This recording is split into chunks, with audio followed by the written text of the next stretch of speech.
Good morning, friends. Good morning, and welcome to another episode of PB Reads the Bible. Today is episode 16 on our journey through the book of Judges. That means we're almost done, folks. We're almost done. After today, we'll only have 5 chapters left to go. Sorry, should have had my water ready, and I don't. Oh well. We'll get through this. So today is episode 16 on our journey through the book of Judges. Hopefully you've been, I don't know if enjoying is the right word, but yeah, I guess so. Enjoying our study, learning from our study. I hope you found it educational and all that kind of good stuff. By the way, I'm PB. I'm Pastor Brian, the pastor here at Christ UMC. Great to have you folks with us this morning. I see we've got some folks joining. Go ahead and check in. Give the shout out. Hello to everyone who is joining us. Let me know who it is rather than just a number. Good morning, Marcia. Good to see you this morning. And there's John checking in. Good morning, John. Good morning, John. I hope you're having a good day. And I'm sure others will be joining us in a couple minutes as we go through here. Do I have announcements? Oh, good morning, Kelsey. Good to have you joining us this morning. So as I said, today is day 16 on Judges. We're going to finally finish the story of Samson. Samson is the last of the judges, and it shows how far the judges have fallen. He's kind of the exact opposite of the first judge in many ways, including his success. We have this great idea and picture of Samson based entirely on a couple scenes from his life and based entirely on his feats of strength. But when we only look at that, we miss so much. We miss the points of the story in reality. Hopefully you've picked up on that over these last couple days as we've gone through these chapters. Good morning, Cheryl. As we've gone through his story and learned all the ways that he has been failing, and how far Israel has fallen at the same time. Even Judah, the great tribe of Judah, has fallen, has descended, and has turned its back on its fellow Israelites, and cowers and kowtows to Philistine, to the oppressors. No longer even considers them oppressors, considers them their rulers. Which is an interesting change in verbiage, we might say. They're taking an entirely different view of these people, of the Philistines. Remember back to the announcement of that Samson would be born and would be, this Nazarite, so chosen and selected and set apart by God. And what was the wording? That he would begin to deliver Israel from the Philistines. He doesn't finish it, and we're going to see that. We're going to see that today. The Philistines are able to make a rapid comeback in Samuel, 1 Samuel chapter 4, I believe. They come back and cause all kind of problems, all kind of troubles for Israel. Oh, good morning, Pat. You made it this morning. That's good. Well, we know you've been busy and working and stuff, and your labors for the church are invaluable. We can't say enough about that. But glad you're able to join us live this morning, and I know you've been catching up. You're all caught up. So let's go ahead and get into chapter 16, shall we? Once again, Samson went to Gaza, where he saw a prostitute and went into her. The Gazites were told, "Samson has come here." So they circled around and lay in wait for him all night at the city gate. They kept quiet all night, thinking, "Let us wait until the light of the morning, then we will kill him." But Samson lay only until midnight. Then at midnight he rose up, took hold of the doors of the city gate and the two posts, pulled them up, bar and all, put them on his shoulders, and carried them to the top of the hill that is in front of Hebron. Pause. So Samson goes to Gaza and finds a prostitute. Now we can sort of hear an echo to a story in Joshua, where the two spies went to Jericho and spent the night with a prostitute. And perhaps the author is making that point. It would seem so. But there are some major differences between the two. The spies didn't go to Jericho for a prostitute. They didn't go there for themselves. They didn't go there for self-gratification. They went there for the purpose of the nation of Israel. But Samson doesn't have Israel on his mind at all, only himself. This is one more point where his desires and he's only thinking of himself. That's all there is to it. This is strictly self-gratification. And so he spends not even a whole night, just half a night. The author's quick to point that out with the prostitute. Now, the Philistines who were in the area, they heard about it, and they gather around. They figure, oh, now's our chance. They want to wait until it's light of day. Samson makes his getaway. But what's this mean about tearing up the city gate? Well, what's meant by that is it's actually a political. This is a very political demonstration on Samson's part. The city gate is where, well, it's where business took place. It's where decisions were made. It's where politics happened. It's where government happened. It's where legal cases happened. It's where all that stuff happened. So he's taking away, it's also a source of protection, usually at night. Gates were left open during the day, or should have been left open during the day to welcome the stranger, but closed at night to offer protection for the people inside.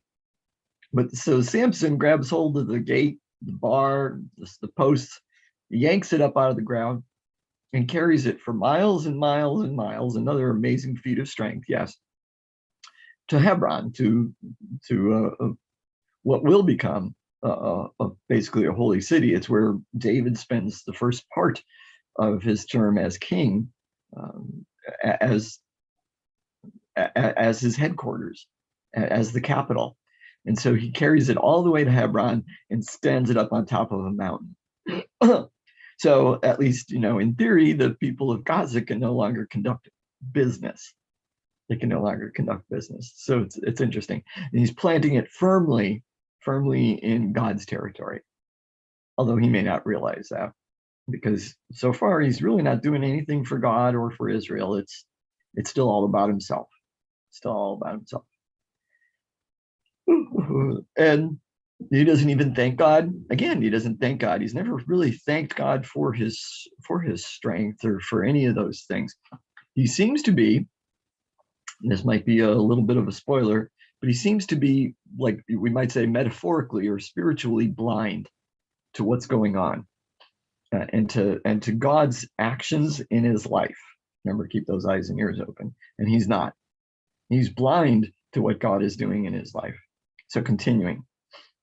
After this, he fell in love with a woman in the valley of Sorek, whose name was Delilah. Pause. Now, it's interesting. This valley of Sorek, and Bible scholars disagree. They're not sure. The author is not specific. The author is probably intentionally vague or ambiguous, because we don't know if Delilah is an Israelite or a Canaanite or a Philistine. We don't know anything about her. Based on where she's from, she could be just about anything. She could be an Israelite, or she could be a Canaanite. What's also interesting is the meaning of her name is flirtatious, which fits her character, it would, so to speak, at least in this story. Good morning, Marilyn. Nice to have you. And good morning, Joe. Good to have you with us this morning as well. Okay, so she is flirtatious. We don't know if she's an Israelite or a Canaanite, so we don't know where her loyalty lies. We don't know where her loyalty lies on any of this. Okay, so picking up from there, verse 5. The lords of the Philistines came to her and said to her, coax him and find out what makes his strength so great, and how we may overpower him, so that we may bind him in order to subdue him. And we will each give you 1,100 pieces of silver. Pause. So we have an echo. We can easily make the connection back to Samson with his wife. We might say, well, yeah, his wife, because he doesn't get married to Delilah. At least the story doesn't say that. But we can hear those echoes where we remember his first wife and how the Philistines came to her and said, you find out from him what the secret to this riddle is, or we'll kill you and your family. So there's a difference. We see the similarities, but there's differences as well. She was coaxed or pushed to do it, urged to do it through threat of violence and death to her and her family. Delilah is not getting that kind of a thing. She's being bribed to do it. She's being offered a whole bunch of money to they're going to make it rain if she'll arrange to find out the secret. Again, it's like a secret. It's the riddle. Answer the riddle to his strength. Get us the riddle to his strength. So Delilah said to Samson, please tell me what makes your strength so great, and how you could be bound so that one could subdue you. Samson said to her, if they bind me with 7 fresh bowstrings that are not dried out, then I shall become weak and be like anyone else. Why would Samson answer that question? I don't know. Anyway, then the lords of the Philistines brought her 7 fresh bowstrings that had not dried out, and she bound him with them, while men were lying in wait in an inner chamber. And she said to him, the Philistines are upon you, Samson. But he snapped the bowstrings as a strand of fiber snaps when it touches the fire. So the secret of his strength was not known. Then Delilah said to Samson, you have mocked me and told me lies. Please tell me how you could be bound. He said to her, if they bind me with new ropes that have not been used, then I shall become weak and be like anyone else. So Delilah took new ropes and bound him with them and said to him, the Philistines are upon you, Samson. The men lying in wait were in an inner chamber, but he snapped the ropes off his arms like a thread. That's 2. Then Delilah said to Samson, until now you have mocked me and told me lies. Tell me how you could be bound. He said to her, if you weave the 7 locks of my head, pause. Is he going to do it? Is he going to actually tell her? He's getting dangerously close, isn't he? He's talking about his hair. If you weave the 7 locks of my head with the web and make it tight with the pin, oh no, and then cut it off, then I shall become weak. Oh, that was close. And be like anyone else. So while he slept, Delilah took the 7 locks of his head and wove them into the web, into the fabric, and into the loom, and made them tight with the pin. I'm going to pause there before we get, because it says made them tight with the pin. Literally in Hebrew, it's thrust the pin. It's the same word that's used for Jael for her actions when she thrusts the tent peg into Sisera's skull. It's the same verb. So although it's not the same action at this time, in Hebrew, you would get that make that connection and see it's kind of a precursor, a foretelling that he's getting dangerously close to telling what his secret is, and he's getting dangerously close to his death. Then she said to him, "The Philistines are upon you, Samson." But he awoke from his sleep and pulled away the pin, the loom, and the web. He tore it all apart just by getting up. No doubting Samson's strength, but he's not a good character. Continuing. Then she said to him, "How can you say I love you when your heart is not with me? You have mocked me 3 times now and have not told me what makes your strength so great." Finally, after she had nagged him with her words day after day and pestered him, he was tired to death. Interesting choice of word. So he told her his whole secret. Oh, no. And said to her, "A razor has never come upon my head, for I have been a Nazirite to God from my mother's womb. If my head were shaved, then my strength would leave me. I would become weak and be like anyone else." Pause. So Samson had 3 vows as a Nazirite, right? Had 3 vows as a Nazirite. Don't touch alcohol or drink anything that comes from the vine, hard liquor, anything comes from the vine. Don't touch a dead animal, dead carcass. Stay away from anything dead, and don't cut your hair. We know he's failed at the first 2. He's broken both of those, and now he is given the secret about the 3rd.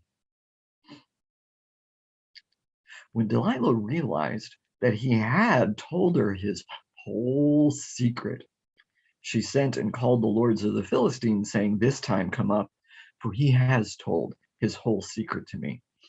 Then the lords of the Philistines came up to her and brought the money in their hands. She let him fall asleep on her lap, and she called a man and had him shave off the 7 locks of his head. He began to weaken, and his strength left him. Then she said, "The Philistines are upon you, Samson." When he awoke from his sleep, he thought, "I will go out as at the other times and shake myself free." Pause. Again, blind. He does not know that God has left him, that Yahweh has left him, that the power has left him, that his strength has left him. He's blind to that. He's blind to that. Shake myself free. But he did not know that Yahweh had left him.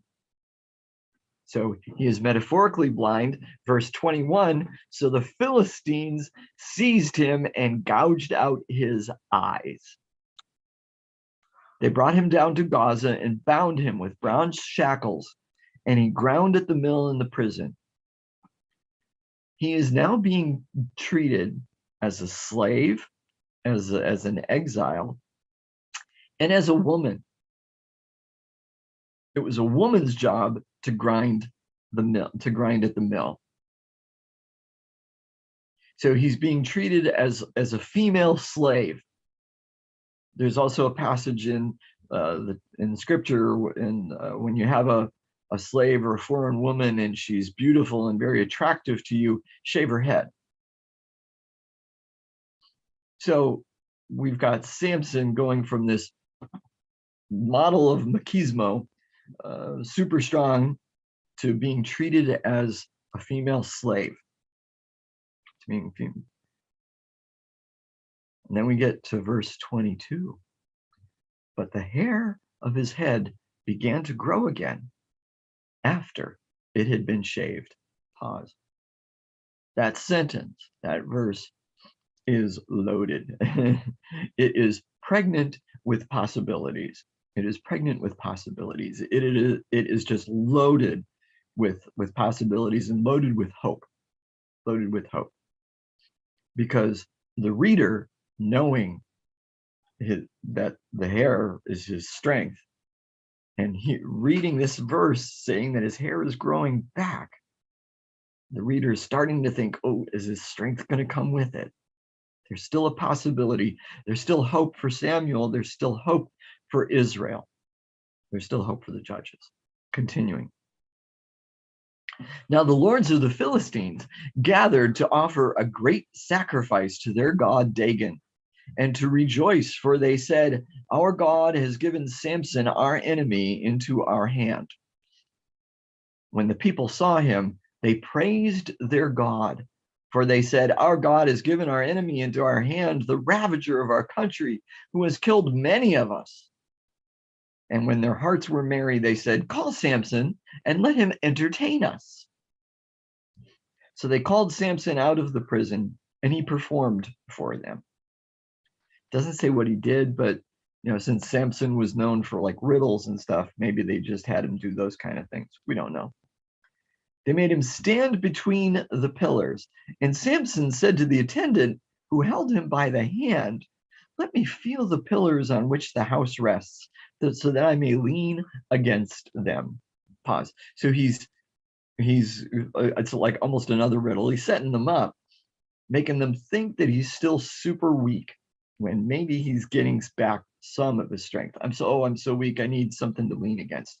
So just help me to buy a couple of the pillars that are close enough together that I can lean against them and brace myself.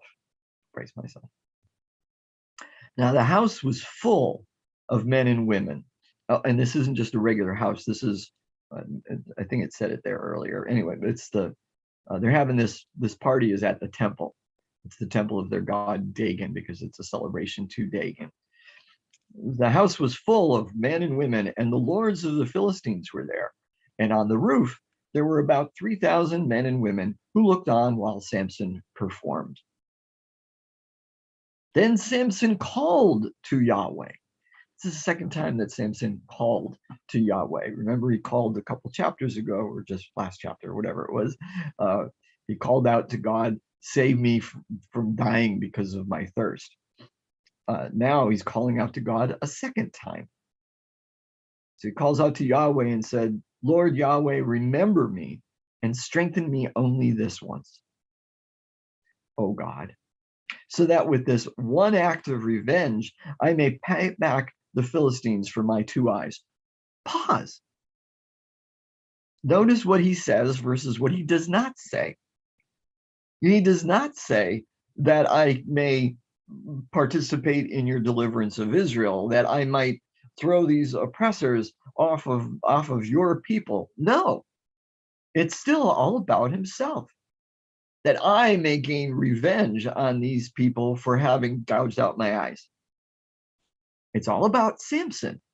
He's not doing anything for anybody else.